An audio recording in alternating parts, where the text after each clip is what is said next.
রিমান্ডে গেলাম, কারাগারে গেলাম, কিংবা যেখানেই গেলাম, বা অফিসার দেখলেই মনে হয় সব আওয়ামী লীগ। এখন দেখবেন ওমা সব বিএনপি জামাত, রাতারাতি। বুঝছেন বিষয়টা? আসলে এদের কোনো আদর্শ নাই, কারো কোনো আদর্শ নাই। তো আদর্শিক জায়গায় এত বেশি দুর্বল এই পলিটিক্যাল ব্যাকগ্রাউন্ডের লোকেরা, এত বেশি দুর্বল যে স্বার্থে আঘাত লাগলে আদর্শ বিক্রি করতে 5 মিনিট সময় নেয় না। আমি মনে হয় বুঝাইতে পারিনি। মানে স্বার্থের দ্বন্দ্ব, যদি মনে করে নিজের স্বার্থ আদায় হবে না, বিপদে পড়ে যাবে, 5 মিনিট এদের আদর্শিকভাবে এরা টিকে থাকে না। পৃথিবীর ইতিহাস সাক্ষী, যার যত বেশি আদর্শগতভাবে শক্তিশালী, যে জাতি যত বেশি আদর্শিকভাবে শক্তিশালী, সে জাতি পৃথিবীর ইতিহাস সাক্ষী, তারাই বিজয়ী। আপনি বলেন আমাকে, আমেরিকান সৈন্যবাহিনী আফগান তালেবানের চাইতে কম ছিল, বেশি ছিল? একটু বুঝলে বলবেন, সত্যি বলবেন, জানলে বলবেন, বেশি না কম? ট্যাঙ্ক কম ছিল না বেশি ছিল? তালেবানের ট্যাঙ্ক মনে হয় অনেক বেশি ছিল। কামান, বিমান, যুদ্ধজাহাজ, সাবমেরিন, তালেবানদের তো সাবমেরিন নাই, বিমানও ছিল না, যুদ্ধজাহাজ ছিল না, এরপরে আরো কত কিছু, যেটা ড্রোন, অ্যাটাকিং হেলিকপ্টার, কিছু না। আমাকে বলেন, কোন কারণে তালেবানরা এত বড় পরাশক্তির বিরুদ্ধে, শুধু আমেরিকা না তো, নেটো জোট গঠন করে, নেটো জোট সম্পর্কে, এটা তো ঢাকা শহরের আশপাশে যেহেতু সচেতন মহল, সচেতন সমাজ, নাগরিক সমাজ, তো ওই বিবৃতি দেওয়া সচেতন নাগরিক না, বা বিশিষ্ট নাগরিক যেগুলো আছে, গান্ডু, সেগুলোর কথা বলতেছিলাম। আপনারা সচেতন আলহামদুলিল্লাহ। তো এই সচেতনতা থাকলে এতটুকু বুঝবেন যে আফগান তালেবানরা এই নেটো জোটের বিরুদ্ধে, এই সর্বনাশ, 48টা রাষ্ট্রের একটা জোট, ফ্রান্স, জার্মানি, ইতালি, কি বলে আমেরিকা, ব্রিটেন, সমস্ত এত বড় বড় বড় পরাশক্তিগুলো একত্রিত হইয়া আমেরিকায় আইসা শেষে নাকে খত দিয়া সাইরা দেমা কান্দাবাসী বাপ দাইকা বিদায় হইল। যেই আমেরিকা, যেই ব্রিটেন বা যেই নেটো আফগানিস্তানে আসছিল, কি কারণে, কি বলছিল? আফগানের তালেবানরা হলো জঙ্গি, তারা মৌলবাদী, তারা সন্ত্রাসী, উগ্র, এদেরকে নিশ্চিহ্ন করে দিব, আফগানের অধিকার প্রতিষ্ঠা করব, সমান অধিকার প্রতিষ্ঠা করব, আফগানের অবকাঠামোগত উন্নয়ন করব, আফগানে নারী পুরুষের সমান অধিকার তৈরি করব। এই সবকগুলো নিয়েই তো আসছিল, কথা কর না? আরে ভাই, শিয়ালেও যখন আপনার ছাগলকে ধরে, ছাগল বকরিকে ধরে, তখনও একটা অজুহাত তুলে, অজুহাত তুলতে তো হবে।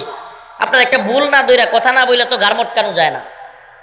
এটা স্বাভাবিকভাবে আমরাও যখন কোনো আল্লাহ না করুক তর্ক লাগে, স্বাভাবিক মানুষের মধ্যেও দেখবেন, রাগে কেউ আসলেও প্রথমে জিজ্ঞাসা, এই তুই আমার ভাইয়ের এটা কইছিলি, কেউ এটা কইছিলি, কইয়া পরে ধরে। তো শিয়ালেও ধরলে কয় না যে ওই তুই আমার পানি গোলা করতেছিস কেন? অথচ শিয়াল হলো উজান আর বকরিটা হলো বাটিতে। বকরি কোথায়, ছাগল কোন দিকে? বাটিতে। আচ্ছা, বাটির দিকে কেউ যদি পানি ঘোলা করে, তাহলে উজানে কি পানি ঘোলা যায়? কিন্তু তবুও শিয়াল কি বলতেছে, কিরে তুই আমার পানি গোলা করস? এখন বকরি বেচারা কইতেছে, কয় শিয়াল মামা, আমি তো পানি গোলা করি নাই, আপনি তো আমার পানি গোলা করতেছেন। কি তোর এত বড় সাহস, তুই আমার সাথে তর্ক করস? ঠাস করে গেড়ে গিয়ে ধরছে। তো আফগানিস্তানে আমেরিকার কাহিনীটা সেম এরকম। এরা নিজেদেরকে মরল ভাবছিল। রাশিয়া যখন নাকানি চুবানি, রাশিয়া তো না, সোভিয়েত ইউনিয়ন, সোভিয়েত যখন নাকানি চুবানি খায় গেছে, এরা শিক্ষা নিতে পারে নাই, এরা শিক্ষা নেয় নাই। এরা দাম্ভিকতা নিয়ে মনে করছিল আইসা আফগান দখল করবে। এরা জানে না ভারতবর্ষ 200 বছর ইংরেজরা শাসন করছে, কিন্তু আফগানের এই পাঠান মুল্লারা জীবনে কারো দ্বারা শাসিত হয় নাই। এরা জীবনে কারো শাসন মানে নাই। এরা এমন এক জাতি, সুবহানাল্লাহ। আমি যে কথার কারণে বলতেছিলাম, এটা হলো আদর্শিক। এই বিজয় কিসের? আদর্শিক বিজয়। এটা খুব কঠিন বিষয়। আদর্শিক 10টা মানুষ পুরো পৃথিবীর মানুষকে ডলায় দিতে পারেনি। আমি আমার কথাটা বুঝাইতে পারতেছি কিনা? আদর্শিক 10টা মানুষ। আপনি আদর্শিক দল, আওয়ামী লীগের লোক 4 দিন পর ছুটে যেতে পারে, বিএনপির লোক 5 দিন পর ছুটে যেতে পারে, রাজনীতিতে জামাত 5টা লোক ছুটবে না। আদর্শিক আদর্শিক জামেলাস আদর্শিক যেই জায়গাটা ছুটতে চাইবে না। ইসলাম থেকে 5টা মানুষ কখনো ছুটবে না। ধর্মের দিক থেকে দেখেন, হিন্দু ধর্মের লোক ছুটতে পারে, খ্রিস্টান ধর্মের লোক ছুটে যেতে পারে, ইহুদি ধর্মের লোক ছুটে যেতে পারে, কিন্তু ইসলামপন্থীরা ছুটে যাচ্ছে, জোরে যাচ্ছে, এটা আপনি দেখবেন না। সুবহানাল্লাহ। এটা আদর্শিক আদর্শিক ফাইটিংটা এমন একটা বিষয় যে আদর্শের জায়গায় যে যত বেশি শক্তিশালী সে তত বেশি। আদর্শ এমন এক বিষয়, যদি ড্রাইভারের আদর্শ ওই মালিকের আদর্শের চাইতে শক্ত হয়, কিছুদিন পর ওই মালিক ড্রাইভারের আদর্শ গ্রহণ করতে বাধ্য। বাড়িওয়ালা, বিশাল বড় বাড়িওয়ালা কিংবা অনেক বড় ফ্যাক্টরির মালিক, সে আদর্শ বিচ্যুত, কিন্তু একজন সাধারণ শ্রমিক আদর্শিক, একদিন না একদিন ওই মালিক তার আদর্শ ছেড়ে তার শ্রমিকের আদর্শ ধরতে বাধ্য হবে। এটা বাস্তবতা। এজন্য প্রিয় মুসলিম ভাইরা আমার, আমি যে কথাটা বলবার জন্য এতক্ষণ এতগুলো কথা বললাম, মুসলমানদের আদর্শিক শক্তি এত মজবুত, সুবহানাল্লাহি ওয়া বিহামদিহি, এটা ফিতরা, এটা ফিতরা, আল্লাহর পক্ষ থেকে। এটা এত সহজ না।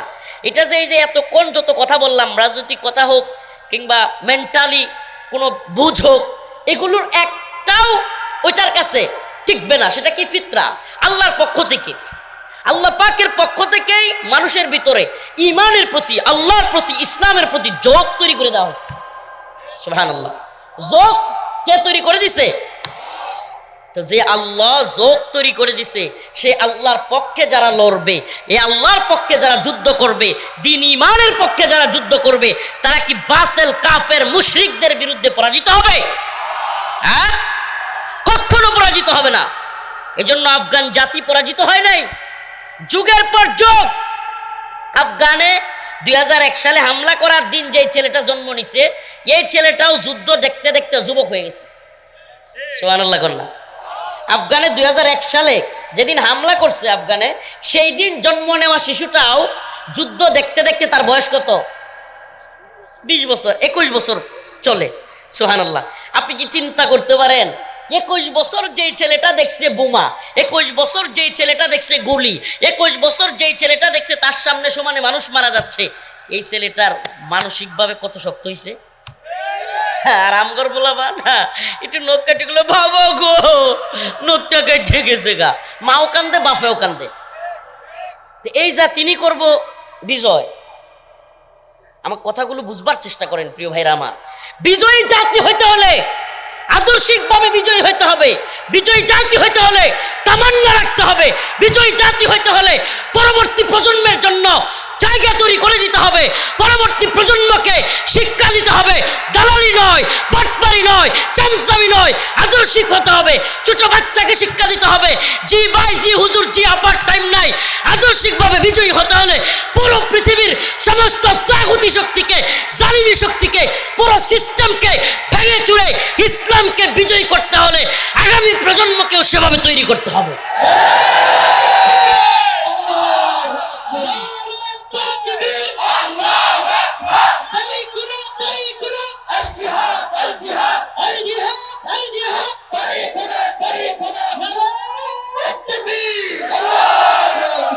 আদর্শিক বিজয় এত সহজে আসে না। মুফতি সাখাওয়াত হোসেন রাজি হাফিজাউল্লাহ কারাগারে গিয়েছেন। এখন ওনার মাও কান্দে, ওনার স্ত্রীও কান্দে, বাচ্চাও কান্দে। কান্নার ঠেলায় ওনার মানসিকতা দুর্বল হয়ে যায়। রফিকুল ইসলাম মাদানী, ওনার মাও কান্দে। আমি জানি না হুজুরের মা বা হুজুরের আহলিয়া কাঁদছে কিনা, কিন্তু আমি উদাহরণটা দেওয়ার জন্য বলছি, আল্লাহ মাফ করুক। হুজুর আবার বলবে যে কি, আমার মা কি পরিমাণে কান্না করছে, শেষমেশ চশমা, এমন অবস্থা, কানতে কানতে চোখের নিচে সানি ফেলাই দিছে, চশমা ইউজ করতে হয়েছে। এমন আমার পরিবার সবাই। আমি কথাগুলো কেন বলছি শুনেন। আদর্শিক বিজয় আসার জন্য বাতির নিচে অন্ধকার থাকলে হয় না। বাতির নিচে অন্ধকার বুঝেন তো? পৃথিবীর অনেক মানুষ বিপ্লবী হয়ে যাইতো, পৃথিবীর অনেক যুবক বিপ্লবী হয়ে যাইতো, হইতে কেন পারে না? পার্শ্ব প্রতিক্রিয়ার কারণে। হইতে কেন পারে না? কারণ বাতির নিচে অন্ধকার, তার আশপাশ কঠিনভাবে তারা চাইপা ধরে। অনেক বিপ্লবী চরিত্রের সাধারণ ছেলে ফেলে আছে, কিন্তু আগাইতে পারে না কেন? কারণ সে বিপ্লব ঘটাবে, ইসলামিক বিপ্লব হোক বা দ্বীনের জন্য ফিদা করে দেওয়া নিজেকে হোক, দিন শেষে কেন পারে না? তুই জেলে যাবি, বড় ভাই চাইপা ধরে, মা চাইপা ধরে, বাবা চাইপা ধরে, আছে না নাই? পারবেন না আপনি। এই বন্ডিংটা, এটা একটা প্যাকেজ। এই বন্ডিংটা থেকে বের হওয়া এটা এত সহজ না, এত সহজ না যে এই বন্ডিংটা আপনি ওভারটেক করবেন। আমি বলছি মোদি আসলে বাংলাদেশে আন্দোলন করব, কে করলো না দেখবার টাইম নাই। বন্ডিং আমি ভেঙে ফেলবো, আমাকে কে কি বলুক আমি মানি না। চারিত্রিক এই গুণাবলীটা অনেকের মধ্যে আছে, কিন্তু পারবে না। কেন? আশপাশ কঠিন করে তুলবে। আশপাশ কঠিন করলেও বিপ্লবের জন্য, দিন বিজয়ের জন্য প্রয়োজনে সবকিছু ওভারটেক করতে হবে। শুধু একটা জায়গায় দেখতে হবে যে আমার আল্লাহর সাথে মুআমালাটা আমার ক্লিয়ার কিনা। এই পৃথিবী কি বললো না বললো এগুলো দেখে আগাইতে পারবেন না আপনি। এই পৃথিবী কি বললো না বললো এগুলো দেখে আপনি আগাইতে পারবেন না। আল্লাহ পাক বলেছেন, ইয়া আইয়ুহাল্লাযীনা আমানু মান ইয়ারতাদ্দা মিনকুম আন দীনিহি ফাসাউফা ইয়াতিল্লাহু বিকওমিন ইউহিব্বুহুম ওয়া ইউহিব্বুনাহু আযিল্লাতিন আলাল মুমিনিন আ'ইজ্জাতিন আলাল কাফিরিন ইউজাহিদুনা ফি সাবিলিল্লাহ ওয়ালা ইয়াখাফুনা লাওমাতা লাইম। আল্লাহ রাব্বুল আলামিন বলেন, যদি এই দিন থেকে তোমরা মুখ ফিরায় নাও সমস্যা নাই। যদি কোনো পিশাব, কোনো বড় শায়েক, বড় কোনো বক্তা, বড় কোনো মুফতি নিজের মনে করে যে ইসলাম ওনার কাছে লিজ দেওয়া হয়েছে, কোনো উপদেষ্টা, না, ইসলাম কারো কাছে লিজ দেওয়া হয় নাই। আল্লাহ বলতেছেন তোমরা সবাই যদি মুখ ফিরায় নাও এতে আমার কোনো আফসোস নেই। ফাসাউফা ইয়াতিল্লাহু বিকওম, আমি আরেক জাতিকে তৈরি করে ফেলবো। সুবহানাল্লাহ। ইউহিব্বুহুম ওয়া ইউহিব্বুনা, আল্লাহ বলেন তারা তোমাদের মতো হবে না। তারা কেমন হবে? যাদেরকে আমি ভালোবাসবো তারাও আমাকে ভালোবাসবে। সুবহানাল্লাহ। আযিল্লাতিন আলাল মুমিনিন, তারা মুমিনদের ব্যাপারে হবে নরম, টঙ্গিতে গিয়ে কি হবে? তারা নরম।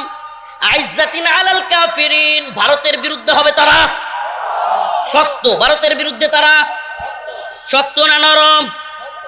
এটা আল্লাহর কথা। ইউজাহিদুনা ফি সাবিলিল্লাহ, আল্লাহ রাব্বুল আলামিন বলেন আমি তাদেরকে ভালোবাসবো, তারা আমাকে ভালোবাসবে। 2 3 নাম্বার, আইজ্জাতিন আলাল মুমিনিন, মুমিনদের ব্যাপারে নরম। আদিল্লাতিন আলাল মুমিনিন আইজ্জাতিন আলাল কাফিরিন, কাফেরদের ব্যাপারে শক্ত। ইউজাহিদুনা ফি সাবিলিল্লাহ, তারা আল্লাহর রাস্তায় কিতাল করবে, জিহাদ করবে। নাম্বার 6, ওয়ালা ইয়াখাফুনা লাওমাতা লাইম। সুবহানাল্লাহ। কোন নিন্দুকের নিন্দার পরোয়া তারা করবে না।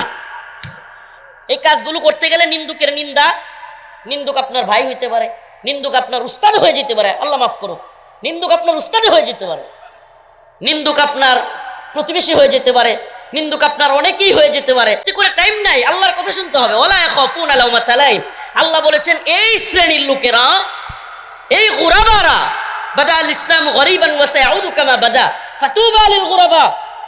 সুসংবাদ, সেই সমস্ত লোকদের মতো ইসলাম অপরিচিত অবস্থায় ছিল, গোরাবা অবস্থায় আবার গোরাবা অবস্থায় ফিরে যাবে। ফাতুবা লিল গোরাবা, ওই সমস্ত গোরাবাদের জন্য সুসংবাদ। সুবহানাল্লাহ। আল্লাহ রাসূল বলেছেন, সাহাবায়ে কেরাম বললেন ইয়া রাসূলুল্লাহ গোরাবা কারা? আল্লাহ রাসূল বললেন আল্লাযীনা ইউসলিহুন ইদা ফাসাদান নাস, মানুষ যখন ফিতনা ফাসাদের মধ্যে নিমজ্জিত হবে ওই ফিতনা ফাসাদ থেকে উদ্ধার করে নেওয়ালারাই হলো গোরাবা। নিজে মুসলিহ হওয়া গোরাবা না, ইসলাহ করে যারা তারা গোরাবা। সুবহানাল্লাহ। স্রোত আসলে স্রোতে গা তো সবাই বাসায়, কিন্তু স্রোতের বিপরীত কারা চলে? সুবহানাল্লাহ। স্রোতের বিপরীত সবাই চলতে পারে না, সম্ভব হয় না। তো স্রোতের বিপরীত যারা চলে তারাই গুরাবা। ইউজাহিদুনা ফি সাবিলিল্লাহ। অতএব এজন্য বলি আল্লাহ মাফ করুক, আল্লাহ মাফ করুক, এজন্য বলি খুচাখুচি করে লাভ নাই।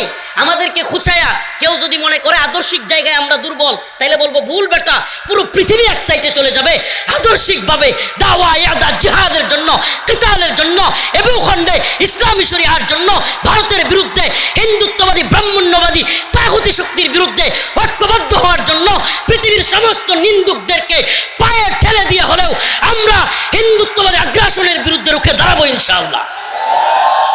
রাজি আছেন তো ইনশাআল্লাহ? ও সিরাজদি খানের মুসলমান, আমাদের প্রোগ্রামে যেহেতু বেশি বেশি যুবক আসে, যুবকদেরকে বলি, হে যুবক, প্রিয় ভাইরা আমার, বন্ধুগণ আমার, এই দুনিয়ার রঙিন স্বপ্ন দেখা বাদ দাও। এই দুনিয়ার রঙিন স্বপ্ন দেখা বাদ দাও। অনেকে স্বপ্ন দেখছে, কিচ্ছু করতে পারে নাই। আর এই দুনিয়া কিছুই না। ওমা হাযিহিল হায়াতুদ দুনিয়া ইল্লা লাহবু ওয়া লাইব, আল্লাহর কথা, এরপরে আর কোনো কথা থাকতে পারে না। আল্লাহ যে কথা বলেছেন তার বান্দা এই কথা শুনবার পরে কি বলবে? আল্লাহ নিজে বলেন, ক্বালু সামি'না ওয়া আতা'না, বাস আমি শুনলাম এবং মানলাম, তারপরে আর কোনো বক্তব্য নাই। আমার আল্লাহ বলেছেন বেশ সামি'না ওয়া আতা'না, আমি শুনলাম এবং মানলাম। আমার রব বলেছেন ওমা হাযিহিল হায়াতুদ দুনিয়া ইল্লা লাহবু ওয়া লাইব, আরে এটা হলো খেল তামাশার দুনিয়া, মরিচিকা। এই মরিচিকার পিছনে না ছুটে আসো দাওয়ায়াদার জিহাদের পথে, কিতালের পথে, এবং খন্ডেও আফগানের মতো, সিরিয়ার মতো ইনশাআল্লাহ সুম্মা ইনশাআল্লাহ মুসলমানদের বিজয় আসবে। হিন্দুত্ববাদী, ব্রাহ্মণ্যবাদী, তাগুতি শক্তির বিরুদ্ধে গজওয়াতুল হিন্দে আমরাই শরীক হব, আমরাই লড়াই করব, বিজয় আমাদের আসবে।